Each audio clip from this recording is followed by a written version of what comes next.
welcome to our first online sewing club. If you were a member of Sewing Club in our Neighborhood Center program, great, welcome back. If you're not, no worries. Everybody's welcome to participate and watch these videos. So I wanted to talk about something that really annoys me today. Have you ever gotten a tear in your new favorite shirt? Very, very annoying because you can't really wear it when it's got a hole in it like this. And you also don't want to throw it away. Did you know that the average American throws away about 80 pounds of clothes a year? 80 pounds, that's like the weight of some of your younger siblings. Can you believe it? That is so much wasted clothing. And most of that clothing ends up going to landfills. Even if you donate it, a lot of it ends up getting thrown away. Now, lucky for us, there are lots of simple ways that we can fix these kinds of issues. And I'm going to be starting this mending series where I'm going to show you some different problems that you might have with your clothes and ways to fix it. So for today, I'm going to be showing you how to fix a rip in a seam. Now this is different than a rip that might show up in the middle of your t-shirt. A rip in a seam is usually kind of on the side of a piece of clothing. It could be a shirt, could be skirt, pants, anything really. The seam is the part in the clothing where they have sewn two pieces of fabric together.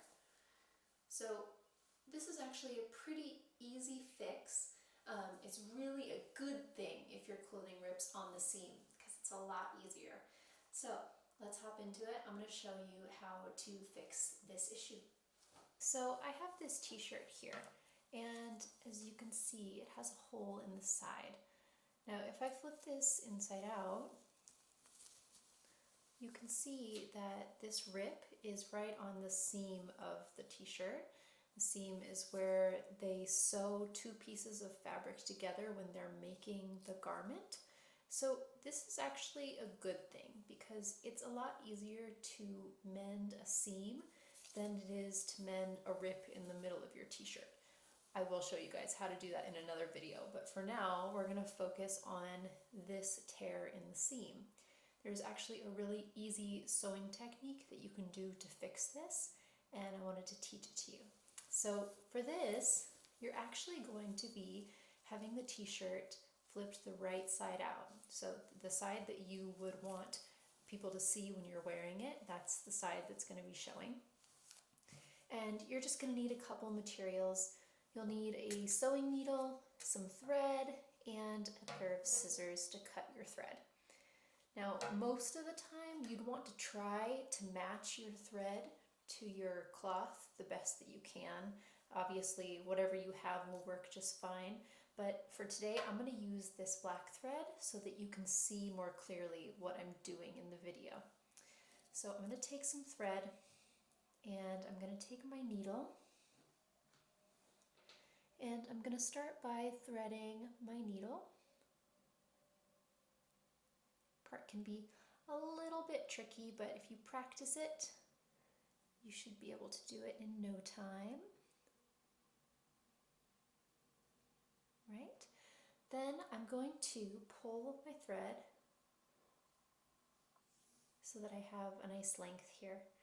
And you can see that my thread is doubled up. Then I'm going to just snip.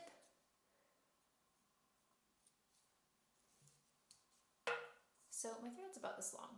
I don't want to work with any piece of thread that's too long because then it gets a little hard to manage. And you can see that the thread is looped through the needle and there's two layers. It's doubled up. So the two ends match up at the end of the thread. Now, this is really important because when you're sewing something and you're mending it, you want this to be as strong as possible. So you don't want one little piece of thread here. You want a nice solid piece of thread. So that's why we're using the two like that. Then the other important thing is that you always need to tie your thread at the end. Sometimes I see people tie it up here close to the needle. it's just not going to work, because when you pull your needle through, you want your thread to catch at the end so that it doesn't pull through your whole piece of cloth. So what I like to do is I tie it twice to make sure that it stays. Here's my technique, I'll show you. I'll wrap it around my fingers and I'll pull through the loop just like a normal knot. But instead of tugging that closed all the way, I'm going to use this loop again, and I'm going to put my ends through the loop one more time. Now, when I pull it, I'll have a larger knot. That's also pretty important because if the knot is too small, it'll slip right through this fabric. All right, so I'm going to zoom in a little bit so that you can see exactly what I'm doing. All right, so here is the hole that I'm trying to repair. And the first thing that I want to do is I'm actually going to turn it inside out just for a second, and I'm going to put my needle through the fabric on one side at the bottom of this rip. And when I'm doing this, I want to leave a little bit of space here. I don't want it to be too close, because if it's too close, it could just rip right through the fabric. So I'm just going to leave a little bit of space and put my needle through. Then I'll pull it through and bring my t-shirt back so that it's the right side out again. Well, the reason that I do that is that I want to hide the end of my thread.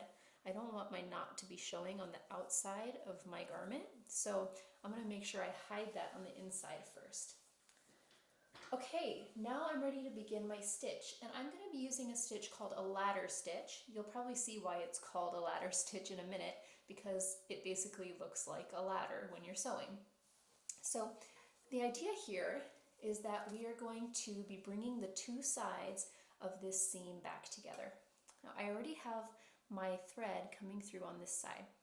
So what I want to do is I want to stick my needle through the other side of the seam, but instead of pulling my needle all the way through, I'm going to redirect my needle so that it's going up, and I'm going to push it back through on that same side, just a little bit a ways from where I put it through the first time. And then I can pull my thread through. Okay, so now I don't need to pull it super tight yet. This stitch is really cool. It kind of all comes together at the end. So then I'm going to go back to the other side, and this time I'm going to put my needle through right here on this side. And again, I'm not going to pull it all the way through. I'm going to push my needle back up through, going up. So you're going it the same way as your tear is going here. And then I can pull it through. You can kind of start to see the ladder pattern here. We're going to repeat this over and over again. So back to the other side. Change direction of my needle so it's going up, and pull it through. And you can see I'm not leaving a ton of space between these. I want these stitches to be pretty tight, because the closer they are together, the more strong they're going to be. Okay, back to the other side.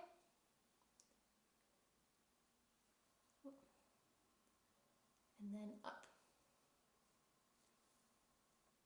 Now you can really see how that ladder pattern is taking effect. Okay, let's go back over to the other side. And back up. Pull it through. Now it's kind of fun to wait until the very end to do this, but if you are impatient like me, you can actually take your thread and you can pull it, and look, that completely disappears. If you're using a thread that's the same color as your t-shirt, you won't be able to see it at all. You can see mine a little bit because of the black thread, but it's pretty much hidden. See that? So let's keep going. I still have a ways to go. So I'm going to go back over to the other side, then go up and pull through. Back to the other side, go up and pull through.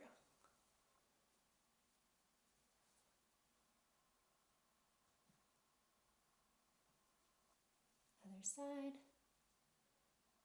up and pull through. So it's the same thing over and over here. It's pretty repetitive. When you go across, I'm not sure if I mentioned this, when you go across, you want to make sure you're trying to line them up. So do you see how they're pretty much parallel, they're even? So when I go across, I'm trying to line it up with the one that just came out of my fabric, if that makes sense. So I'm trying to kind of do it directly across from that other one, so it looks like a ladder.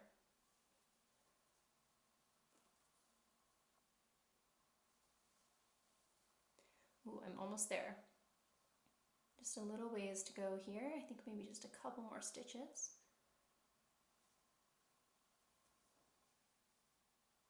Let's do one more, just to be sure we've got it.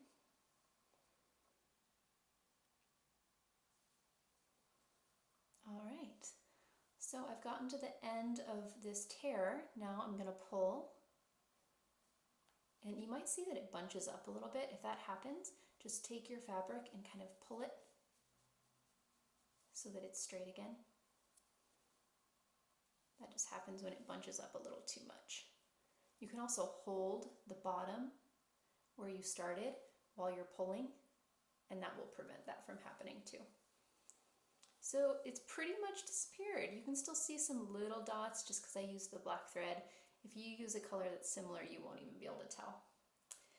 Now for the last step, I like to take my needle and just push it through inside the seam, and I'll pull it through to the inside of my shirt. Now inside you can see the stitches that I made here. Now I like to tie my knot on the inside because, again, I want to hide my work. I don't want to be able to see the knot from the outside. And I have a technique for tying a knot at the end that makes it a little bit easier. So if you just try to tie a regular knot like this, it's really hard to get it close enough to the fabric. So here's what I do. I'll take my needle and I go through the fabric, and then I come back out, get this loop out of the way, then I'll come back out right next to it. And I'll pull through, but I'm not going to pull my thread through all the way. I'm going to leave this loop here. And with that loop, I'm going to put my needle through and pull. And I'll have a knot. Now I like to do this twice just to make sure that the knot is really secure, because I don't want all this hard work to be unraveling on me.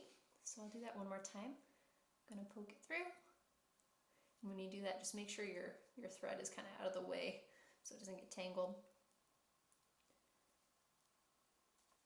Pull that through. Leave the loop there and then put your needle through the loop. And pull. And there you go. You've got your knot. Now you can take your scissors and you can trim that thread off. If your thread's a little long on where you started, you can also just trim that and make it a little shorter so it looks more clean. And when you turn it inside out, you can't even tell that there was a rip there, and you'll have a lot more time to enjoy your shirt. You don't have to throw it away. Alright, I hope you guys found that useful, and if you do have any rips or tears in the seams of your clothes, that you'll be able to go forward and fix them with confidence. If you are lucky enough to not have any rips in your clothes and you just want to practice this technique, you could also just take 2 pieces of scrap fabric and put them together to practice it. That will work too. So I hope you guys will join me in the next video where we're going to be learning how to fix a broken button. See you next time. Bye!